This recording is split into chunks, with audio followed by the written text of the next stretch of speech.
ध्रुव राठी का नाम सुना होगा आपने, बहुत अच्छे फेमस मशहूर आदमी है, मैं भी उनके क्लिप देखता हूँ, बहुत इंफॉर्मेटिव होते हैं, बहुत जानदार, शानदार, मजेदार और बहुत फायदे की चीजें होती हैं। लेकिन ध्रुव राठी साहब ने एक गड़बड़ करना शुरू कर दी है, खुदा के वजूद का इनकार, और उसके बारे में डार्विन के नजरिए को प्रोमोट करने के लिए कुछ एविडेंस अपने ख्याल के मुताबिक देना शुरू किए। उससे लोग कंफ्यूजन का शिकार हो रहे हैं। याद रखो, ये जो एथियस्ट लोग हैं या एथियस्ट के नजरियात से मुतासिर होने वाले लोग हैं, जब ये डार्विन की बात पे आते हैं, मैं कसम उठा के कह सकता हूं कि यहाँ ये डंडी बहुत मारते हैं। या तो इनको पूरी तहकीक नहीं होती, या तहकीक में जानकर गलती कर रहे होते हैं, क्योंकि इन्होंने ये फर्ज कर लिया है कि खुदा को अपनी डिक्शनरी से हर कीमत पे निकाल के ही छोड़ना है। जब आप एक चीज फर्ज कर लेते हो ना, तो फिर उसके लिए घुमाते हो आप ताने बाने। आप अगर मानते हो ना कोई क्रिएटर है, तो फंस जाते हो आप। आजादी इसमें है, क्रिएटर को अपनी डिक्शनरी से निकाल दो, और निकालने के लिए आपके पास डार्विन के अलावा कोई और रास्ता है नहीं। कैसर राजा का नाम सुना है आप लोगों ने? तो मैंने कैसर राजा से कहा था कि आप ध्रुव राठी का जवाब आप रिकॉर्ड करवाएं। इन्होंने जो रेफरेंसेस दिए हैं वो किताबों, असल किताबों में जाके आप देखें। और भी लोगों ने रिक्वेस्ट की, तो उन्होंने इसका एक बड़ा शानदार जवाब रिकॉर्ड करवाया है और बताया कि वो रेफरेंसेस ठीक नहीं है, और उसमें अगर आप पूरा पेज पढ़ेंगे तो बात कुछ और है। तो वो जरूर उसको ज्यादा से ज्यादा शेयर करें आप। भाई ये हो नहीं सकता कि खुदा ना हो, ये कोई ऐसी चीज नहीं है कि आप कहें कि इसमें दो राय हो सकती है, गॉड है या नहीं है। ये तो न्यूटन का लॉ है। कोई चीज चल रही है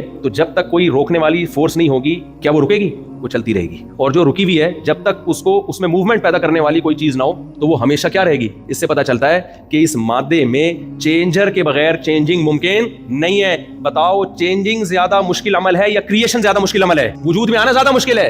तो जिस मादे में चेंजर के बगैर चेंजिंग नहीं हो सकती, वो कमबख्त खुद से वजूद में कैसे आ गया? यहाँ एक पुराना घिसा पिटा सवाल किया जाता है कि फिर खुदा कैसे है? भाईजान, न्यूटन ने खुदा के बारे में कोई लॉ पेश नहीं किया, सही है ना? उसने इस कायनात के बारे में कानून पेश किया है। खुदा तो हमारी अकल से बालातर है, उसके बारे में तो फिजिक्स के लॉ उस पर अप्लाई होते ही नहीं है। इस कायनात को तो हम जानते हैं, हमें पता है भाई, यहाँ कुछ किए बगैर नहीं होता, खुद से कुछ भी नहीं होता यहाँ पे।